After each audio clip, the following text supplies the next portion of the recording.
पुण्यात दोन्ही राष्ट्रवादी एकत्र आल्यास निवडणूक घड्याळावरच लढवावी, दादांच्या राष्ट्रवादीची भूमिका. तर पिंपरी चिंचवडमध्ये पवारांची राष्ट्रवादी तुतारी चिन्हावर लढण्यासाठी आग्रही. प्रशांत जगतापांचा कार्यकर्त्यांसह काँग्रेसमध्ये पक्षप्रवेश. टिळक भवनात हर्षवर्धन सपकाळ, वडेट्टीवार यांच्या उपस्थितीत प्रवेश. पवारांची राष्ट्रवादी सोडल्यानंतर जगतापांची काँग्रेसशी हातमिळवणी. मातोश्री निवासस्थानी जयंत पाटील आणि उद्धव ठाकरेंमध्ये 2 तास चर्चा. मुंबईत ठाकरेंसोबत आघाडीचा आमचा प्रयत्न, मात्र अजून जागा वाटपाच्या निष्कर्षापर्यंत पोहोचलो नाही. जयंत पाटलांची प्रतिक्रिया.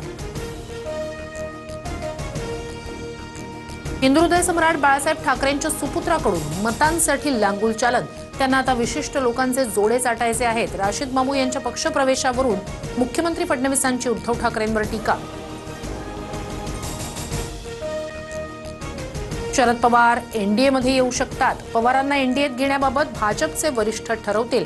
शिंदेचे शिवसेनेचे मंत्री संजय शिरसाट यांचा मोठा दावा. ठाण्यातील युतीबाबत शिवसेनेनं उद्यापर्यंत निर्णय घ्यावा. भाजपच्या संजय केळकरांचा अल्टिमेटम. 2 बैठकांमधून काही निष्पन्न न झाल्यानं भाजपकडून डेडलाईन. नवी मुंबईत युतीत लढावं अशी शिवसेनेची इच्छा. युती न झाल्यास स्वबळावर लढणार. शिंदेचे शिवसेनेचे उपनेते विजय चौगुले यांचा भाजपला इशारा.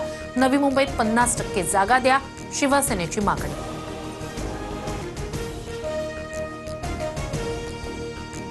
उद्या पश्चिम रेल्वेवर 300 लोकल फेऱ्या रद्द. कांदिवली बोरिवली 6व्या मार्गाच्या कामामुळे ब्लॉक.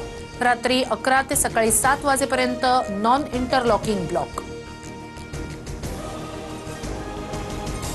सोयाबीन खरेदीची मुदत 31 जानेवारीपर्यंत वाढवली. पणन मंत्री जयकुमार रावल यांची माहिती. विदर्भ, मराठवाडा आणि खानदेशातील शेतकऱ्यांना फायदा होणार.